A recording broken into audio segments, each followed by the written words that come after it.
sou Eduardo Gana, professor engenheiro agrônomo CETEP, Vitória da Conquista. Nós vamos fazer esse filme hoje sobre a cultura do milho verde, mas é bom lembrar que o milho tem vários objetivos, vários usos, né? É uma cultura de múltiplos usos e nós ficaríamos muito tempo falando sobre o uso variado que existe para a cultura do milho. De uma forma geral, para ficar um pouco mais didático, a gente sabe que o milho ele é uma cultura que é utilizada principalmente para a produção de grãos, onde o Brasil se destaca no cenário mundial. Ele é indicado para a produção de forragem e ele também é utilizado para a produção de espigas. Cada um com um objetivo diferente, mas a cultura é a mesma. O sistema de produção tem algumas variações, mas a rentabilidade é maior quando se busca o objetivo de produzir milho para a comercialização de espigas ou de forragem. O milho para a produção de grãos, ele é plantado em grandes áreas, mas a rentabilidade por área é pequena. Enquanto nós poderemos conseguir aí em torno de R$10.000 ou mais por hectare de rentabilidade, de renda bruta para a cultura do milho verde, a cultura do milho grão, quando se chega a R$3.000, é um valor excelente, né? Dificilmente se chega a esses valores de forma corriqueira. Então, nós vamos trabalhar aqui hoje, com essa filmagem, com a produção do milho verde, que geralmente é cultivado em pequenas áreas no Planalto da Conquista, por agricultores familiares.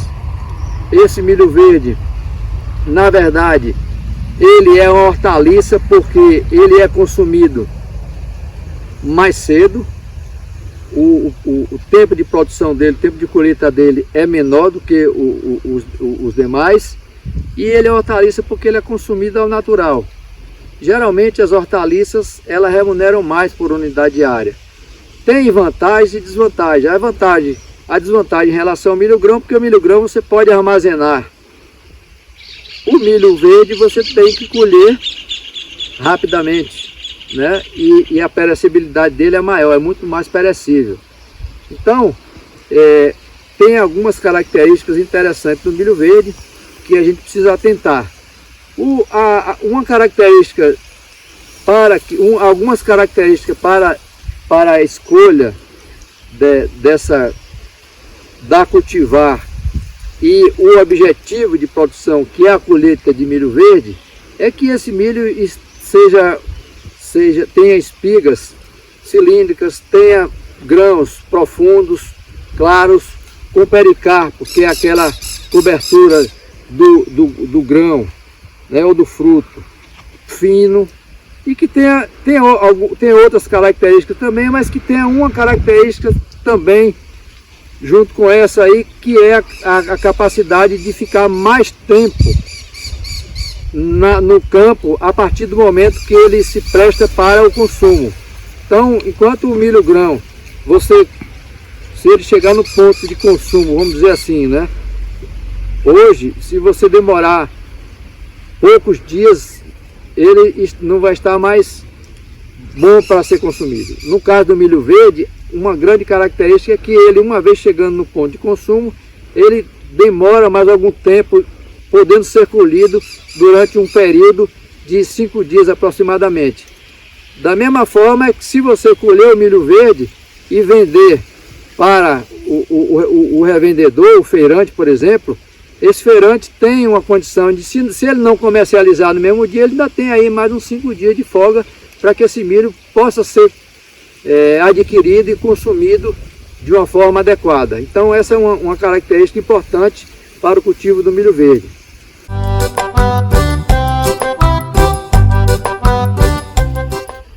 É importante, antes de se tomar a decisão de implantar a cultura do milho, assim como outras culturas, que se faça um estudo das condições climáticas da região. E as condições climáticas importantes que nós devemos atentar, dentre outras, é o fotoperíodo, é a precipitação e é a temperatura. O fotoperíodo não é problema para a cultura do milho, uma vez que nossos cultivares são praticamente insensíveis a esse fator. No Brasil não temos problema praticamente com a questão do fotoperíodo com relação a esse fator climático. Nesse caso, o fator mais importante vai ser a temperatura, né? E a temperatura para o milho está em torno de 21 graus em termos de temperatura média. As temperaturas máximas ela está em torno de 26 a 30 graus aproximadamente. E a temperatura mínima em torno de 16 a 19 graus. Nessas circunstâncias, e se olharmos as médias históricas de temperaturas para a Vitória da Conquista, a gente vai observar que o município Planalto da Conquista, os demais municípios vizinhos que também têm temperaturas semelhantes, se enquadram e se tornam atraentes para o cultivo do milho irrigado.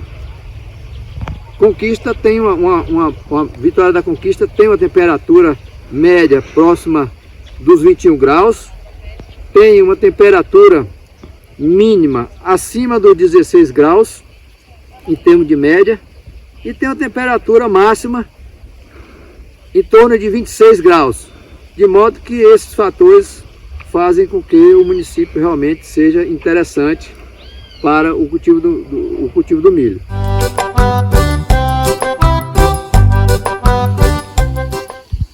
Para uma boa produtividade do milho, é necessário atentarmos para 4 fatores. O primeiro fator é a cultivar. O outro fator é a fertilidade do solo. O terceiro fator é a disponibilidade de água. E o quarto fator é a população de plantas. Esses 4 fatores eles devem estar juntos. Se faltar um desses fatores, a produtividade do milho ficará comprometida. Por exemplo, se a gente tiver os fatores, uma fertilidade boa do solo, adequada, a gente tiver uma disponibilidade de água também ideal, e a gente tiver uma população de plantas dentro da recomendação preconizada pela cultivar, mas não tiver a cultivar com capacidade de resposta produtiva, a gente não vai ter a produtividade desejada. Por outro lado, se a gente tiver todas as condições, mas não tiver, por exemplo, uma população de plantas adequada, a gente vai ter um plantio com espigas até grandes, mas não vai ter uma produtividade de espigas desejada. De modo que é importante que a gente tenha em mente esses 4 fatores para que a gente obtenha a produtividade desejada.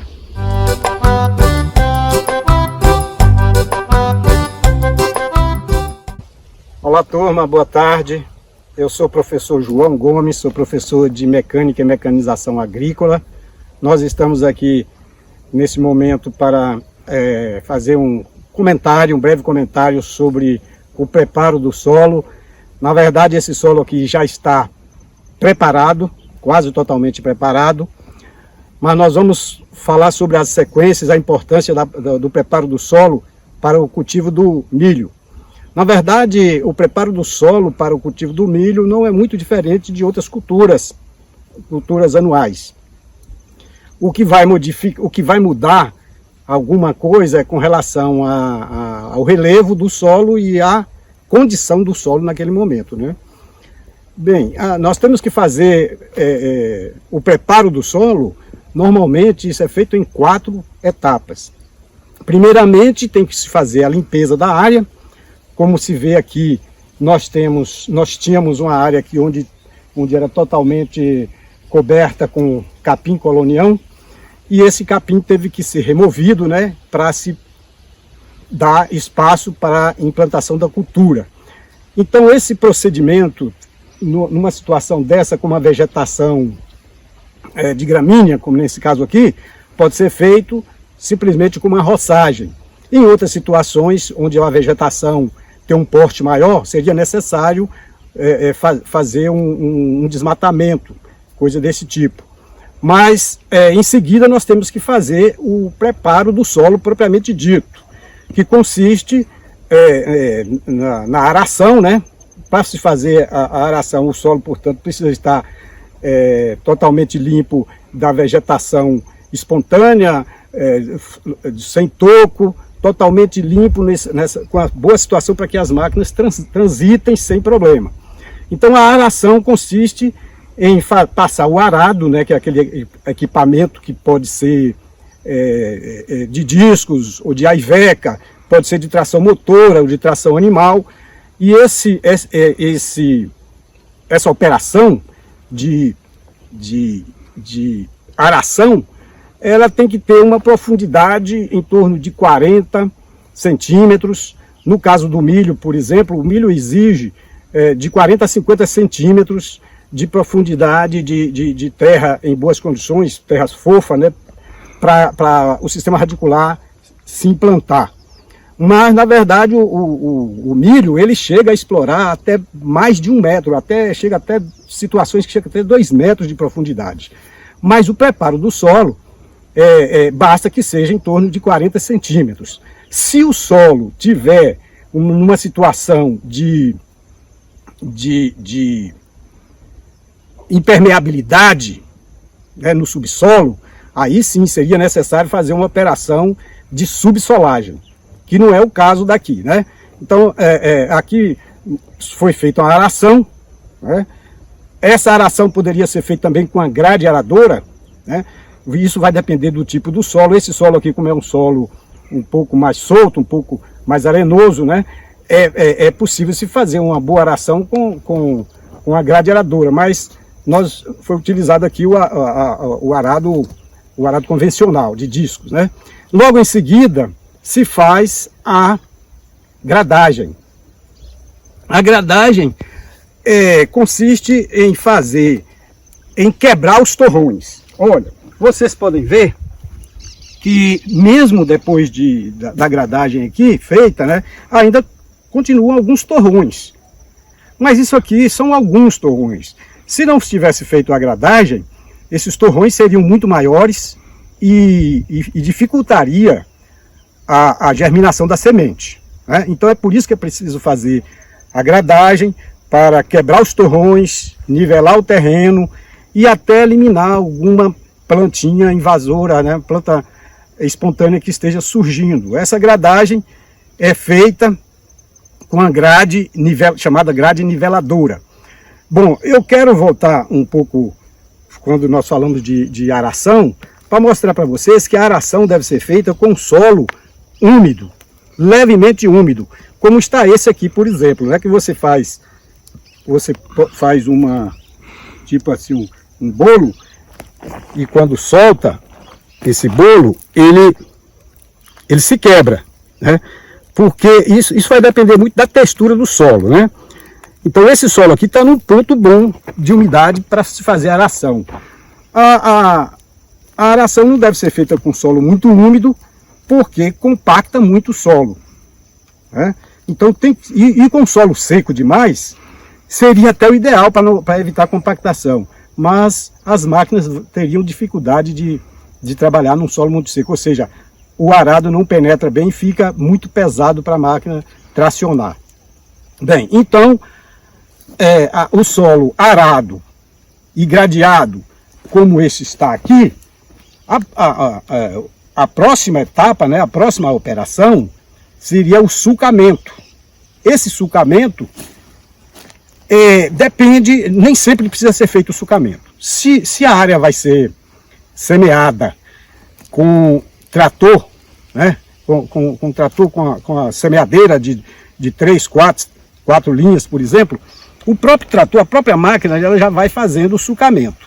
Mas se a semeadura vai ser feita manualmente, ou até mesmo com tração animal, é necessário fazer o sulcamento, né? Tipo, é um suco como está esse aqui, mas um pouco mais profundo, porque esse aqui foi deixado pela grade. Tem que fazer o suco no espaçamento correto, né? Bem alinhado, e aí vem se fazendo a semeadura nesse suco.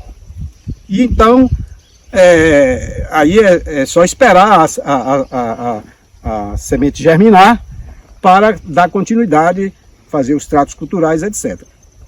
Então é isso com relação ao preparo do solo. Eu acredito que em poucas palavras a gente fez esse resumo.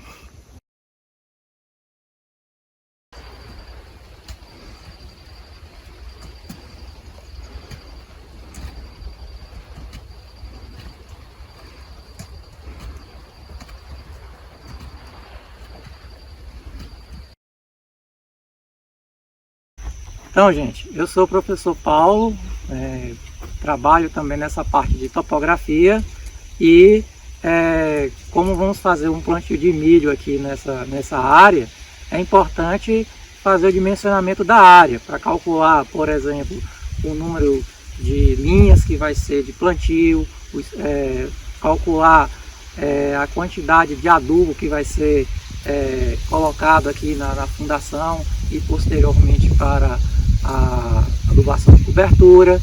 Também esse dado da área e do formato da área é importante para o controle de pragas e doenças da cultura.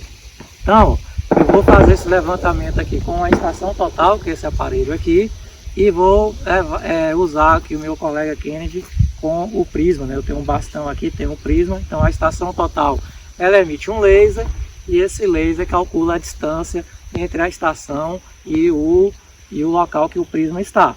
Então eu vou executar aqui para vocês verem um pouquinho. Então, vou pegar os dados daquele ponto ali que o rapaz está segurando o prisma, né? Vou fazer a pontaria com a estação e vou pegar a coordenada daquele ponto ali. Veja só.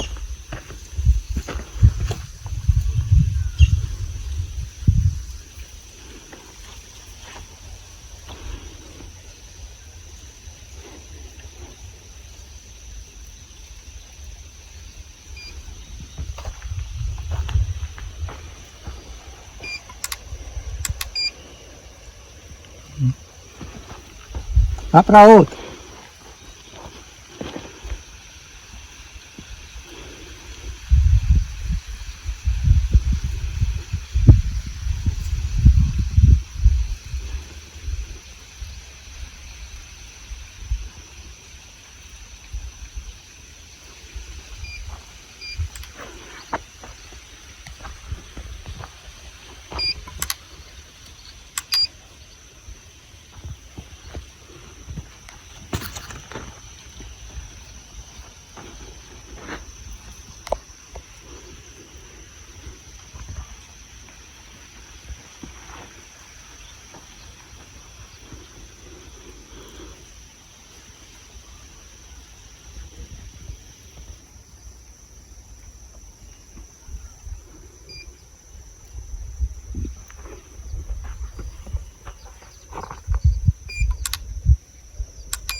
Olá, turma!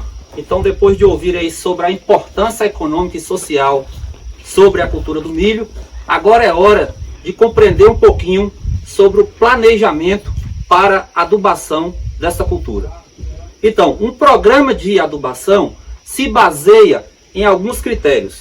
2 destes são importantes, que é a análise de solo, e no caso, a análise de solo serve para a gente conhecer os níveis de nutrientes do solo, a relação entre esses nutrientes e também parâmetros como, por exemplo, o pH do solo. Para esse solo, para essa área especificamente, foi realizada a amostragem e análise de solo.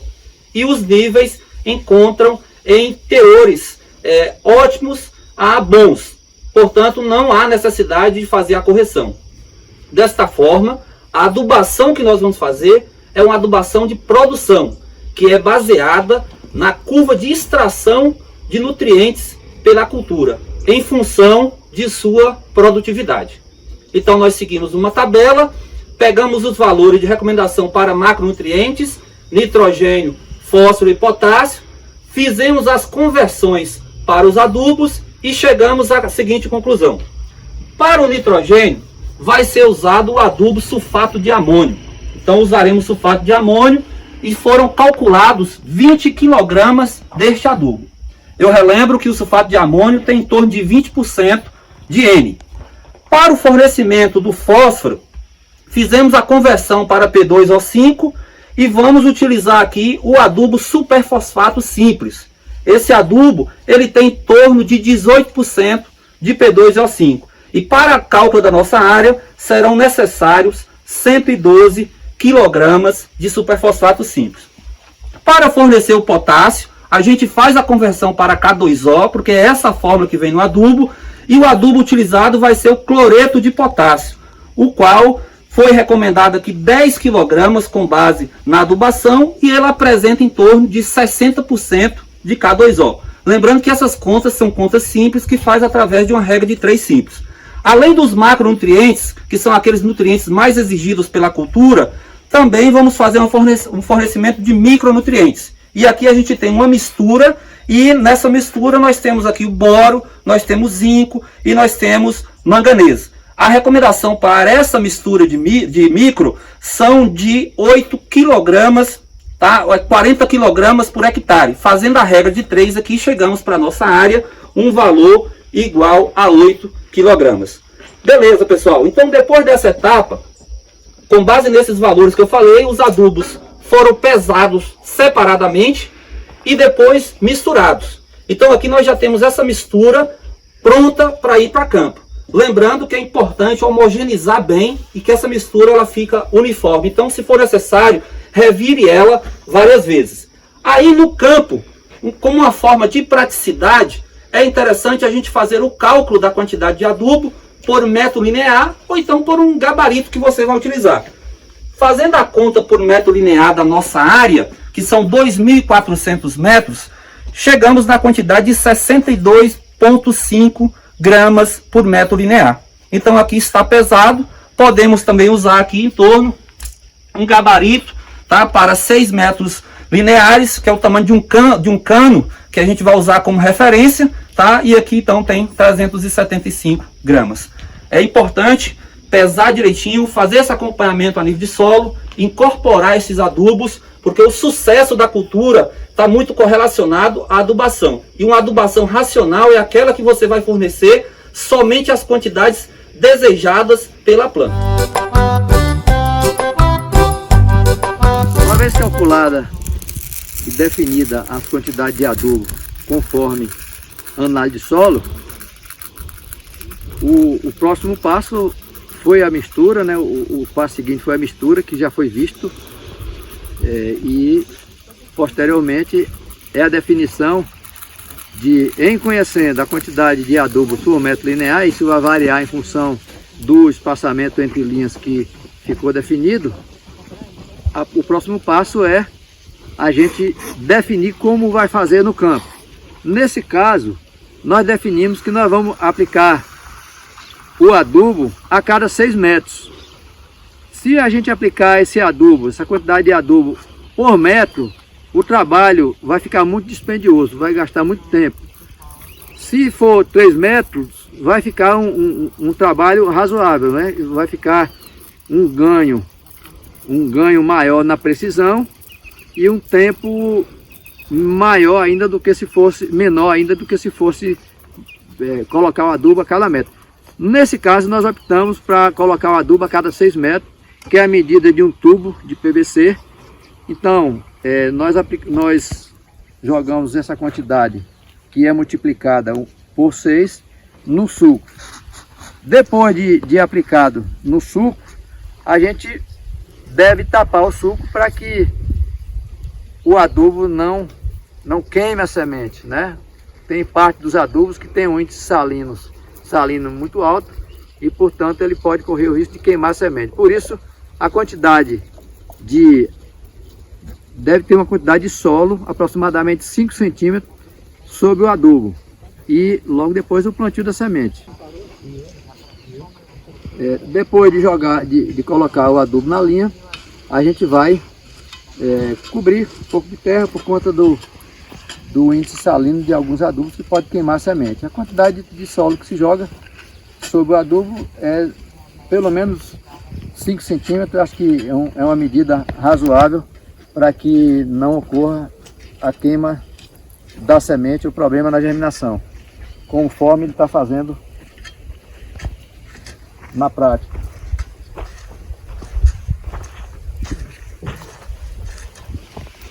Essa adubação que nós fizemos é adubação de base, adubação de semeadura ou adubação de fundação. Depois que o milho emerge, nós vamos fazer aqui mais 3 adubações, sendo uma com nitrogênio e potássio, a primeira, e as 2 seguintes apenas com nitrogênio. Adubação de cobertura. E vamos fazer mais adubação foliar com zinco, que é o micronutriente fundamental.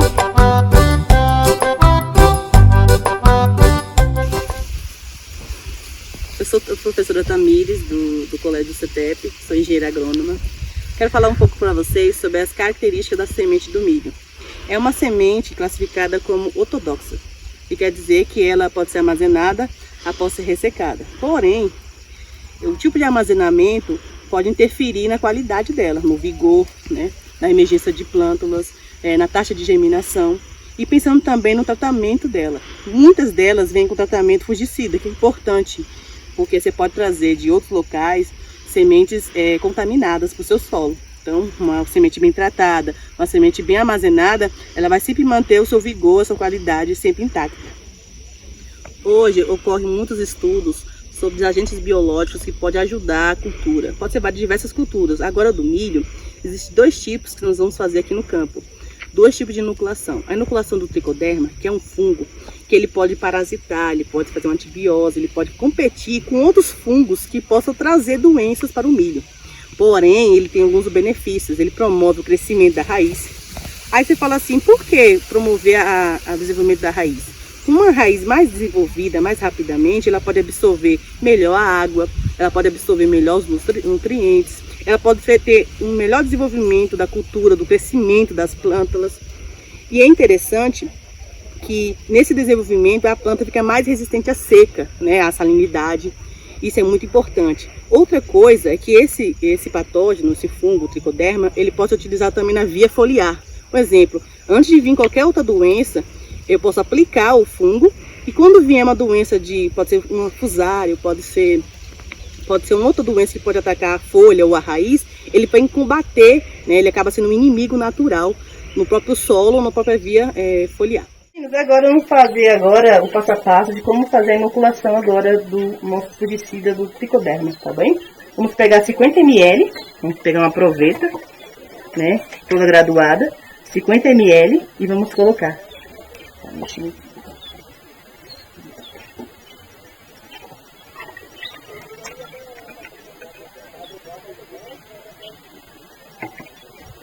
um pouquinho.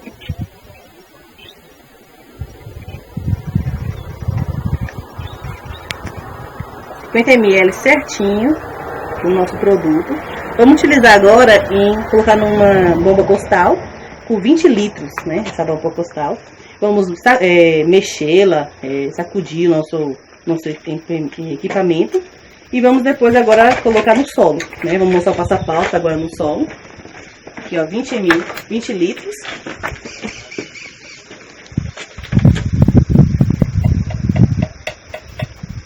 Do produto. E agora é só aspergir no solo. Sobre a inoculação agora do fungo tricoderma, nós vamos fazer durante o dia, ou cedo da manhã ou no final da tarde, porque ele não aguenta muita solarização, sol sobre ele pode morrer muito mais facilmente. Então, quando a gente aplicar, vamos mostrar aqui agora, vamos aplicar o produto no solo e após aplicar esse produto, nós vamos já começar a plantar a semente imediato e já cobrir ele com a terra, para evitar que ele fique exposto. Lembrando que não é necessário utilizar equipamento de EPI, mas se quiser não tem problema. Usar uma máscara, porque o fungo ele é um agente biológico natural, ele não causa nenhuma doença para o ser humano, né? Então não tem muita necessidade do EPI completo. Mas a máscara já é importante, tá bem?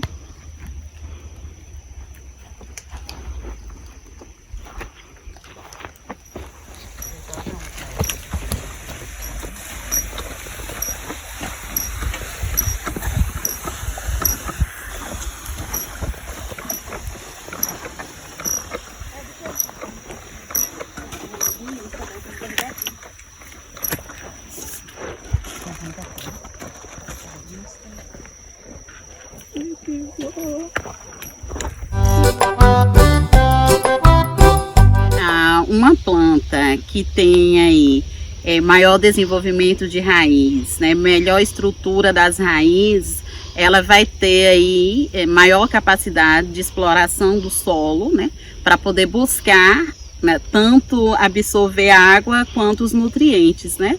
Então isso vai deixar a planta uma planta mais saudável.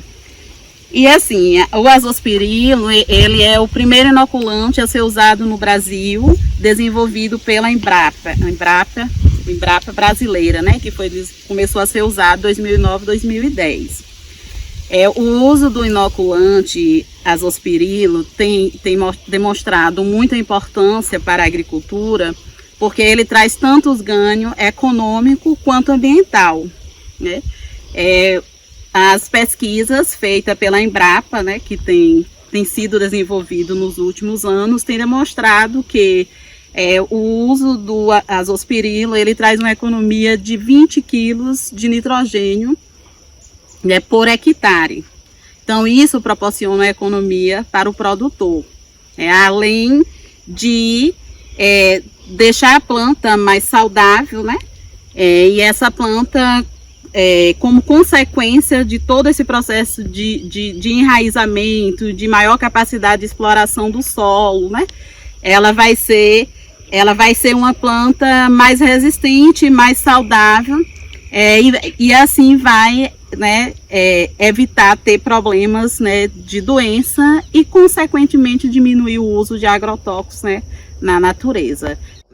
Como falamos em campo do azospirilo, né, falamos que o processo da inoculação tem que ser feito depois do sol baixo, né?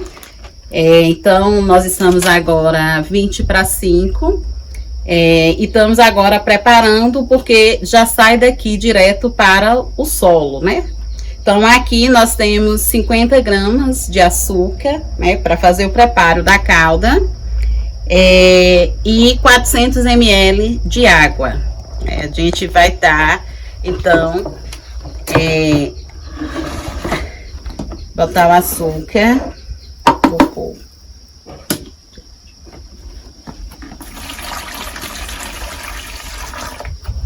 Porque a gente tem que usar a calda de açúcar. A calda de açúcar, ela vai servir para fazer a aderência da bactéria, né, do inoculante na semente. Então, o azospirilo, ele é aplicado na semente em uma dosagem de 100 ml para cada 60 mil sementes. Nós fizemos os cálculos, nós temos aqui 1,5 kg de semente, e no nosso cálculo dá 12 ml de azospirilo para cada quilo de sementes. Como nós temos 1,5 kg, então nós vamos estar aplicando 18 ml de azospirilo, né, para a inoculação de 1,5 kg de semente. Então agora a gente vai fazer aqui o processo, adicionando as sementes, né, na calda açucarada, que é para fazer o processo da aderência.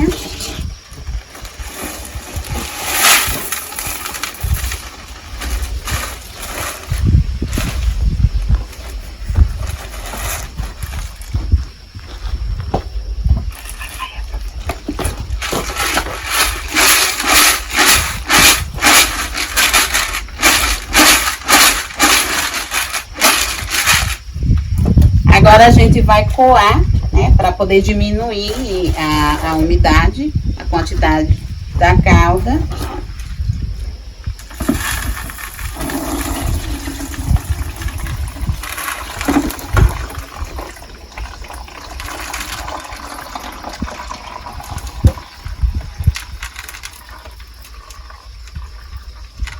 Tudo.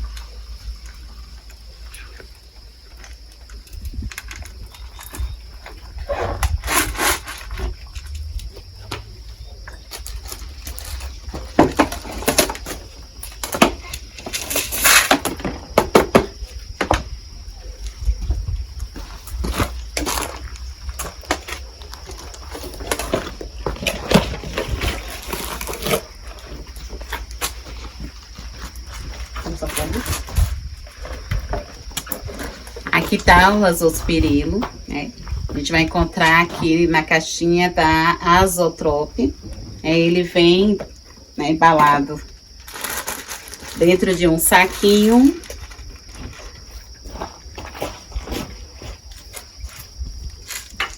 Ó, gente, tudo vedado.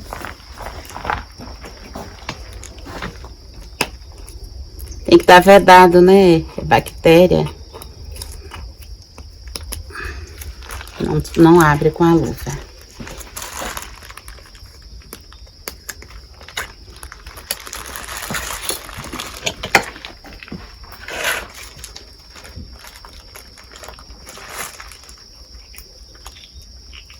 Totalmente lacrado, né? Totalmente lacrado. Além do... Você olha lá a medida. Tá bom? Vamos tirar 19, 18 minutos.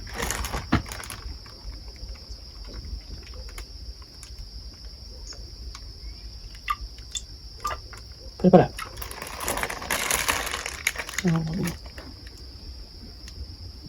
Pronto. Você que segura? Então, aqui temos, né, 18 ml do azospirilo, que vai para 1,5 kg de sementes.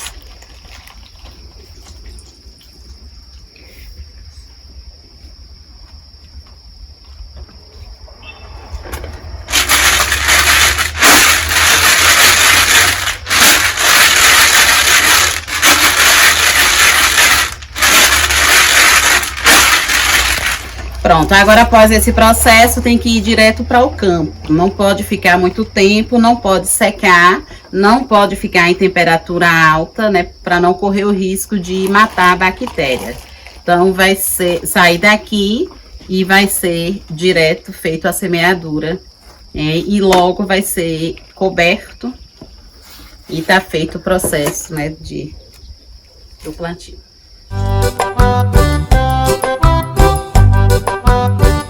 O milho, para se... Cada cultivar de milho tem a sua recomendação de população de plantas ideal na época da colheita, ou stand final ou população final. Normalmente, essa população final, para que ocorra a quantidade de plantas desejada, é preciso que se semeie uma quantidade de semente a mais, para compensar as perdas decorrentes da má germinação, decorrente da impureza, decorrente às vezes da menor sobrevivência no solo por conta de dificuldade na plantabilidade ou ataque de pragas e doenças. Então, para isso se faz uns cálculos para que a quantidade de semente seja a mais do que a quantidade de plantas preconizadas no estande final. Para que se consiga uma população desejada, também é importante que nós atentemos para o preparo do solo. O preparo do solo numa área de grãos, numa área de milho, é fundamental para o sucesso da cultura. Para isso, esse solo deve ser preparado no ponto de umidade ideal, deve ser arado e gradeado e destorroado se for o caso de plantio convencional. Importante demais é o preparo do solo. O preparo do solo, na cultura de grãos, no milho não é diferente, ele tem que ser bem feito para evitar que ocorra torrões, né? Quanto maiores os torrões, pior para a produtividade do milho, porque isso vai diminuir a população de plantas, né? Vai contribuir para a população de plantas, e quando não contribui para a população final de plantas, ele contribui para o crescimento de uma planta entre duas E esse crescimento da planta que vai ocorrer entre duas é um crescimento mais lento. Por exemplo, se nós tivermos um torrão como esse, sobre essa semente, essas duas sementes aqui, que vão ser cobertas com o solo bem preparado, essas duas sementes elas vão se desenvolver antes, e essa outra semente vai sair por baixo e vai sair depois. Geralmente, como o milho se desenvolve rápido, essas duas plantas vizinhas vão tender a fechar mais rápido, e essa planta daqui, ela vai ficar viva muitas vezes, né? Mas ela não vai ter uma produtividade. Geralmente ela não produz espigas comerciais, por exemplo. Você vai encontrar às vezes uma planta fininha entre outras plantas dentro do plantio de milho, são sementes que germinaram depois. Então é muito importante que o solo seja bem preparado, destorroado, né? Um solo sem torrões, para que a plantabilidade, para que a germinação ocorra e a emergência ocorra de uma forma bastante uniforme. Uma vez definida a quantidade de sementes por hectare, eu quero lembrar que a quantidade de sementes tem que ser a mais do que a quantidade de plantas. Essa quantidade de sementes, nós calculamos para conhecer agora qual o espaçamento que a semente vai ficar de uma para a outra dentro do suco. Para isso a gente precisa saber qual é o espaçamento do suco. O espaçamento do suco é variado. Geralmente em milho para espiga, a recomendação na nossa região está em torno de 80 centímetros a 1 metro. Por que a gente está recomendando, no caso aqui, 80 centímetros e não 1 metro? Porque com espaçamento um pouco menor, a planta aproveita melhor a radiação solar, ocorre uma melhor distribuição espacial das plantas, as plantas não concorrem tanto dentro da linha, as plantas aproveitam melhor adubo, o adubo é melhor distribuído, portanto saliniza menos a área adubada. E outro fator importante é que no espaçamento menor, e aí esse menor tem um limite para nós aqui que é de 80, é importante porque as plantas fecham mais rapidamente. E ao fechar mais rapidamente, faz com que o mato não saia depois da capina que você dá. Então, uma capina muitas vezes é suficiente para o cultivo do milho quando se trabalha no espaçamento, nesse espaçamento de 80 e numa situação onde não se utiliza herbicida.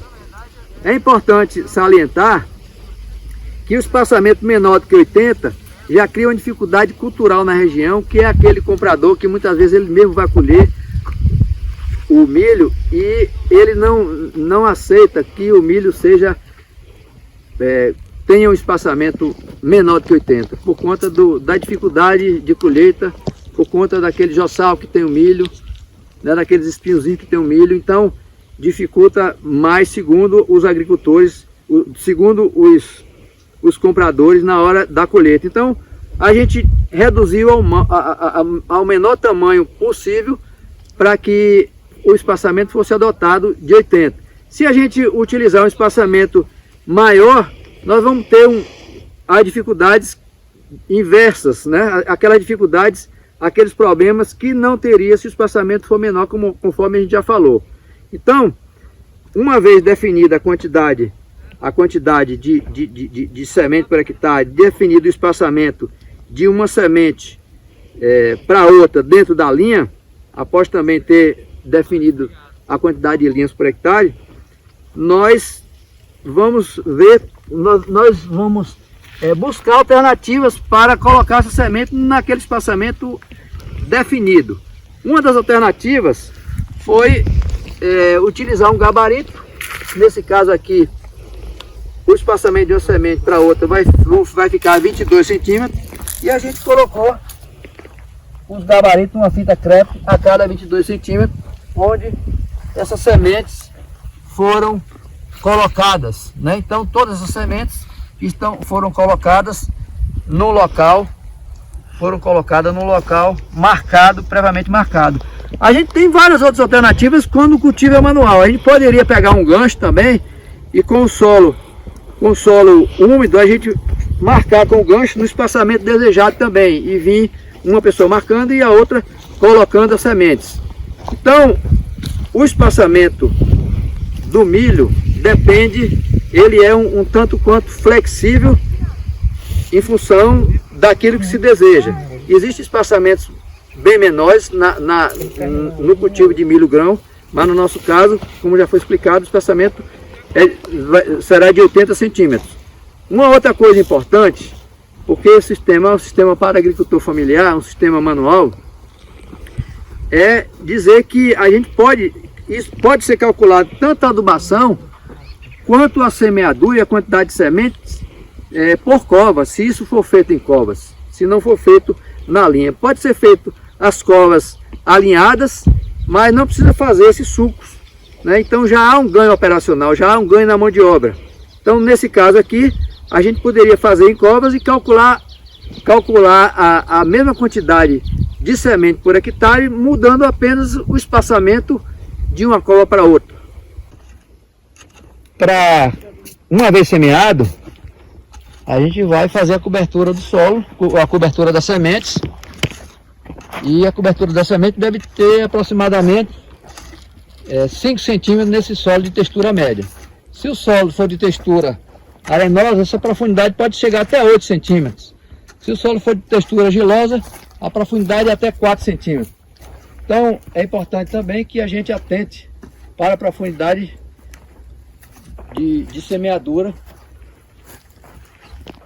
para que ocorra uma germinação rápida e também uniforme, conforme já foi dito.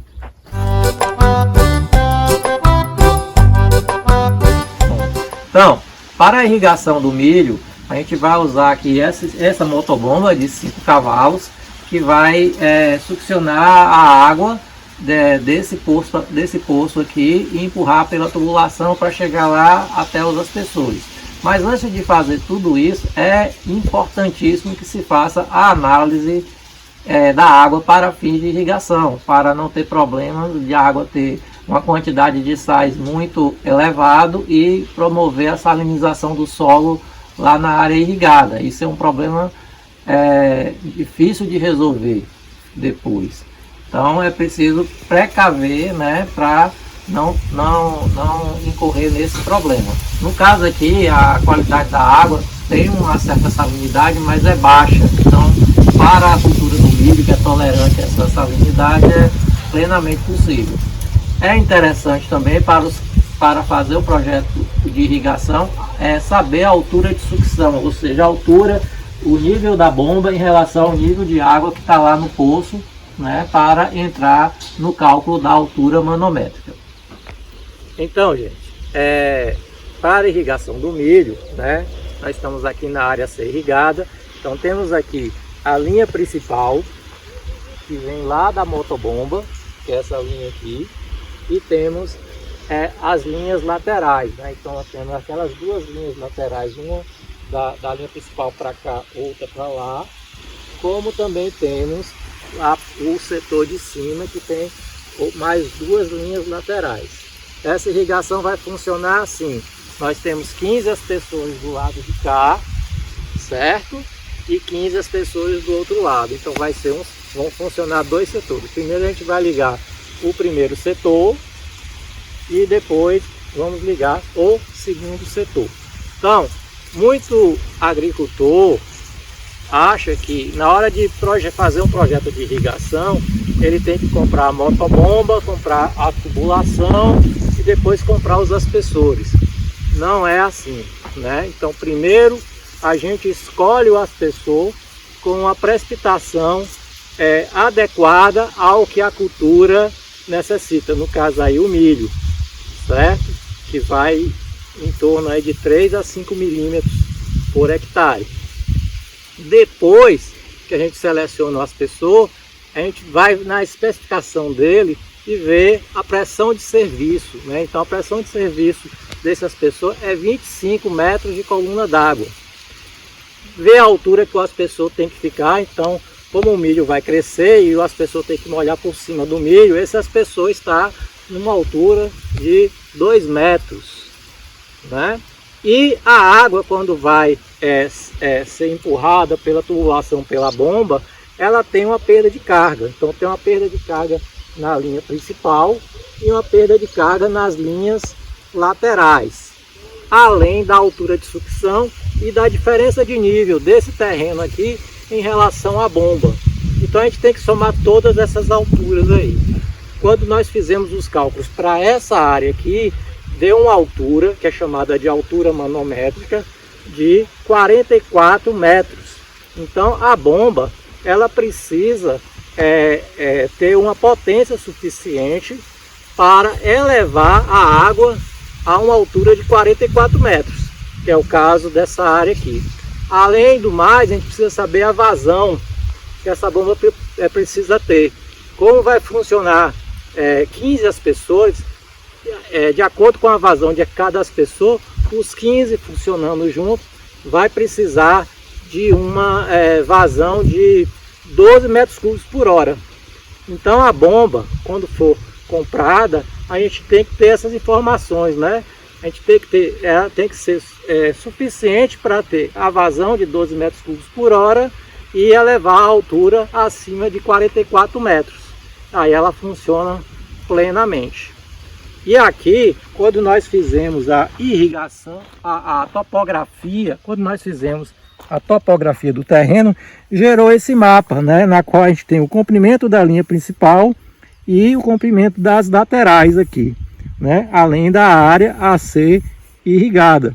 Então todo esse trabalho da topografia é importante, entre outras coisas, para também fazer o projeto de irrigação, para saber a quantidade de canos que a gente precisa comprar, para saber o cálculo da altura manométrica, né, que eu acabei de falar para vocês, e dar subsídio para a gente fazer o projeto de irrigação para que ele funcione de uma maneira eficaz, ok? Então irrigar não é apenas molhar, é também você fornecer às plantas a quantidade de água necessária de acordo com a cultura e de acordo com a fase de vida dessa cultura. Então, gente, a área já está plantada, né? Foi feita a semeadura da área inteira. E aí, logo após a semeadura, a gente tem que promover a irrigação para que a semente absorva a água, entumeça e comece o processo de germinação. Ok? Então, como foi falado aqui, a quantidade de chuvas na região, ela não é suficiente para a cultura do milho, né? Mas como nós temos aqui o advento da irrigação, né, a gente não precisa ficar submetido ao clima da região, né, em questão de pluviometria. Bom, então a irrigação, nós estamos testando aqui a irrigação, e aí vocês podem ver que os aspersores são aspersores setoriais, então eles não giram 90 graus, eles giram apenas 180 graus, por isso que tem uma linha do lado de cima e uma linha do lado de baixo, né? Não tem, além da área, você vê que tem um capim, né? E nós vamos fazer o desbaste ali um pouquinho, uns 2 metros para fora da área, para o aspersor funcionar direitinho.